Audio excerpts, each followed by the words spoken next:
ایک صاحب معلوم کرتے ہیں 27ویں رجب کا روزہ رکھنے کی کیا فضیلت ہے؟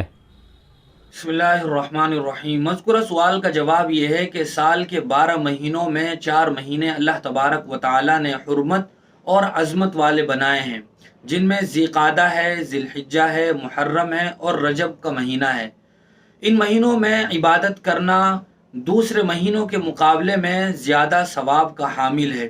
رجب کے مہینے میں بہت سے لوگ 27ویں رجب کا روزہ رکھتے ہیں اور ان کے ذہن و دماغ میں بسا اوقات یہ فضیلت ہوتی ہے، یہ بہت سارے بیان کرنے والے یہ من گھڑت فضیلت ان کے سامنے بیان کرتے ہیں کہ 27ویں رجب کا روزہ رکھنا وہ یا تو 1000 روزے رکھنے کے برابر ثواب ہے یا 1 سال کے برابر روزے رکھنے کا ثواب ہے۔ یاد رکھنا چاہیے اس طرح کی کوئی بات کسی بھی حدیث میں ثابت نہیں ہے۔ ذخیرہ احادیث جو بھی مستند ہے اس میں کہیں بھی یہ روایت اور یہ فضیلت ثابت نہیں ہے، لہذا پورے مہینے میں جب بھی روزہ رکھ لیا جائے بہرحال اس کا ثواب ملے گا اور دوسرے مہینوں کے مقابلے میں زیادہ ثواب ملے گا۔ لیکن بہت سارے لوگ 27ویں رجب کے روزے کو ہزاری روزہ کہتے ہیں اور بالخصوص اس دن کا روزہ رکھتے ہیں، یہ بدعت ہے اور اس طرح درست نہیں ہے۔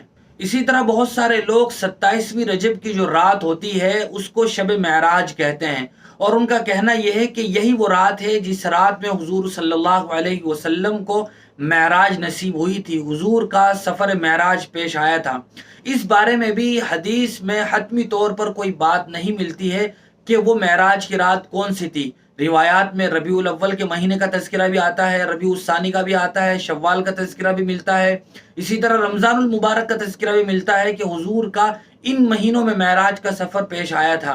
لہذا یقین کے ساتھ نہیں کہا جا سکتا کہ 27ویں رجب کی رات ہی کو معراج کا واقعہ پیش آیا تھا۔ تو جو لوگ اس بات کو بنیاد بنا کر شب معراج مناتے ہیں اور اس رات میں جشن و چراغاں کرتے ہیں، یہ بھی درست نہیں ہے۔ بہت بہت شکریہ مفتی صاحب آپ کا۔ اسی طرح کی شرعی مسائل، حمدنا تفسیرات اور اسی طرح کے سوال و جواب کے لیے آپ ہمارے دار ارقم یوٹیوب چینل کو سبسکرائب کریں، لائک کریں اور اس کو صدقہ جاریہ کی نیت سے شیئر بھی کریں۔ جزاک اللہ۔